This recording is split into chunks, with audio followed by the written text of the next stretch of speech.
नमस्कार, मैं हूं संदीप चौधरी। आज सीधा सवाल में मैं बात करने वाला हूं नई सरकार की और नई संसद की, और सात समंदर पार से, लंदन से यह चर्चा मैं करने वाला हूं। 20 दिन पहले नतीजे आए, 4 जून को नतीजे आए थे। एनडीए की सरकार तीसरी बार बनती फिर से दिखाई दी, लेकिन जो ताल ठोकी जा रही थी, अब की बार बीजेपी 370 पार, एनडीए 400 पार, उसके आसपास भी नहीं थी। बीजेपी को बैसाखियों की जरूरत पड़ी। बीजेपी अपने दम पर बहुमत हासिल नहीं कर पाई। बहुमत के आंकड़े से 32 दूर रह गई बीजेपी। आज से 15 दिन पहले सरकार का शपथ ग्रहण समारोह भी हुआ राष्ट्रपति भवन में, और आज जो नई संसद है, नई लोकसभा, 18वीं लोकसभा, उसकी कार्रवाई, उसका पहला सत्र भी शुरू हो गया। शपथ ग्रहण समारोह हुआ, बतौर सांसद शपथ ली गई। यह कल भी सिलसिला शुरू जो आज हुआ है जारी रहेगा, और 26 तारीख को स्पीकर का चुनाव भी होने वाला है। इसको लेकर पहले से ही पेशबंदी हो रही है, ना सिर्फ एनडीए खेमे में बल्कि एनडीए बनाम इंडिया की लड़ाई भी चल रही है। प्रोटेम स्पीकर जो नियुक्त किए गए हैं उसको लेकर भी विवाद हो रहा है। यानी कि हैप्पी बिगिनिंग नहीं होती दिख रही है इस नई संसद की।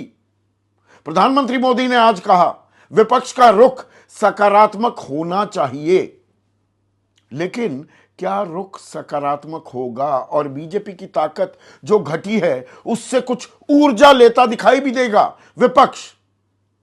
पर इसमें सरकार का रोड मैप क्या है, उस पर निगाह डालना बेहद ही अहम हो जाता है। आपको ध्यान होगा दर्शकों, 1 जून को एग्जिट पोल आए थे, 4 जून को एग्जैक्ट पोल आने थे, लेकिन 2 और 3 जून को एग्जिट पोल की खुमारी भी थी, और सरकार की तरफ से लगातार यह नैरेटिव बिल्ड किया जा रहा था, गढ़ा जा रहा था कि जी बैठके तो हो रही थी 2 और 3 जून को, कि बैठकें किस लिए हो रही हैं। रिपोर्टर्स से भी पूछा जा रहा था अलग अलग चैनलों पर, तो रिपोर्टर्स भी औपचारिकता माने बैठे थे कि सरकार तो बन गई, 400 पार तो हो गया। और सरकार दरअसल, या जो ये बैठकें हो रही हैं, ये बैठकें 100 दिन के एजेंडे के लिए हो रही हैं। सरकार ने अपना रोड मैप, अपना खाका तैयार कर लिया है और सीमलेस ट्रांजिशन हो जाएगी। लेकिन इस रोड मैप में क्या रोड ब्लॉक भी आ गए हैं? आज इस पर हम चर्चा करने वाले हैं, क्योंकि अगर आप 3 बड़े मंत्रालयों पर निगाह डालें, गृह मंत्रालय, शिक्षा मंत्रालय और रेल मंत्रालय। गृह मंत्रालय जहां जम्मू कश्मीर में चुनाव कितना जल्द कराए जाएं, सुरक्षा के प्रयास और मजबूत कैसे किए जाएं, इसका खाका तैयार करता दिखाई दे रहा था। वहीं आतंकवाद ने फिर मुंह अपना बा दिया। जम्मू कश्मीर में 17 नागरिक मारे गए, 2 जवान भी शहीद हुए हैं।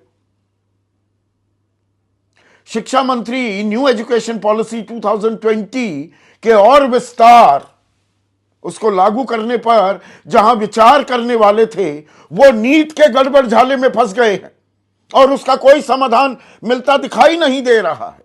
24 लाख बच्चों के भविष्य का सवाल है, वो अधर में लटका हुआ है। विपक्ष हमलावर है, पहले यह कहते हुए कि कोई लीक हुआ ही नहीं, से इक्का दुक्का वाकया है या आइसोलेटेड केसेस हैं। अब शिक्षा मंत्रालय की सिफारिश पर सीबीआई ने एफआईआर दर्ज कर ली और रोज बरोज नए खुलासे हो रहे हैं। और बात नीट की ही नहीं है, नेट की भी, वो परीक्षाएं तो रद्द कर दी गई है। और जहां वंदे भारत को और पुश देने वाले थे, एम्पटस देने वाले थे, अश्विनी वैष्णव जो कि रेल मंत्री भी हैं, सूचना और प्रसारण मंत्री भी हैं, वो अब सवालों के घेरे में घिरे हुए हैं।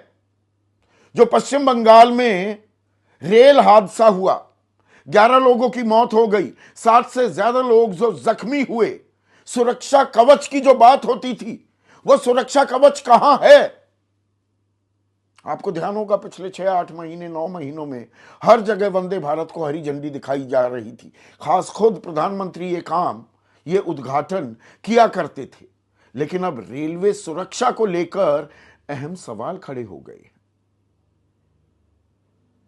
और बाकी मंत्रालयों की भी बात करें, नंबर 2 है सरकार में रक्षा मंत्री राजनाथ सिंह। अब मेक इन इंडिया पर जोर देने की बात है, डीआरडीओ को मजबूत करने की बात हो रही है। तो ये जो रोड मैप था, इसमें जो ये रोड ब्लॉक आ गए हैं, ये 100 दिन के एजेंडे को क्या डिरेल भी कर सकते हैं? विपक्ष आज संविधान की किताब लेकर आया संसद में, तो संविधान को जी बदलना दें। जो एक नैरेटिव गढ़ने में कामयाब हुई थी विपक्ष भी, विपक्षी पार्टियां भी, उसे वो आगे बढ़ाने से पीछे हटती नहीं दिखाई दे रही है। प्रधानमंत्री मोदी ने 50 साल पहले का वो 25 जून का दिन भी याद किया। आपातकाल जी लगाया गया था, अब ऐसा नहीं होने वाला है देश में। यह ताल ठोकी प्रधानमंत्री मोदी ने, जबकि विपक्ष पिछले 10 सालों को अघोषित आपातकाल बता रहा है। तो यानी कि कोई कदम ताल तो होती दिख नहीं रही है आने वाले दिनों में। और 24 जून से लेकर 3 जुलाई तक यह सत्र है। इसके ठीक बाद बजट सत्र भी होने वाला है, क्योंकि हमारा जो बजट पेश किया गया था 1 फरवरी को, वो तो इंटरिम बजट था। अब पूर्णकालिक बजट भी आना है। रुपया लगातार कमजोर भी हो रहा है, महंगाई की मार फिर से महसूस की जा रही है, बेरोजगारी एक बड़ी समस्या बनी हुई है। तो 100 दिन के रोड मैप में सबसे इंपॉर्टेंट क्लूज, जो संकेत और संदेश मिलने वाले हैं, वो बजट में मिलने वाले हैं। और बजट में पुरानी नीतियों को ही आगे बढ़ाया जाएगा। Good economics is bad politics and bad politics is good economics. ये इस तरह की बातें जो होती हैं, तो अर्थशास्त्र और राजनीति में कदम ताल एक समन्वय सरकार कैसे बांध पाती है, आने वाले दिन इस बात की भी गवाही देने वाले हैं।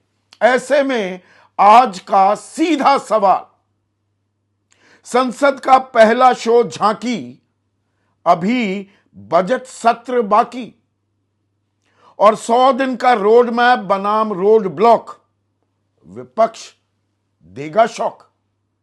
जैसे ही घड़ी का काटा दोपहर 2:30 पे आए, बबीता जी का दिल सास बहू साजिश के लिए मचल जाए।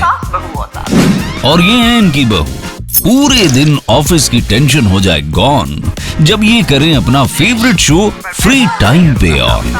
इनकी तरह आप भी देखें अपना फेवरेट शो अपने टाइम पर और डाउनलोड कीजिए एबीपी लाइव ऐप अपने स्मार्ट टीवी पर।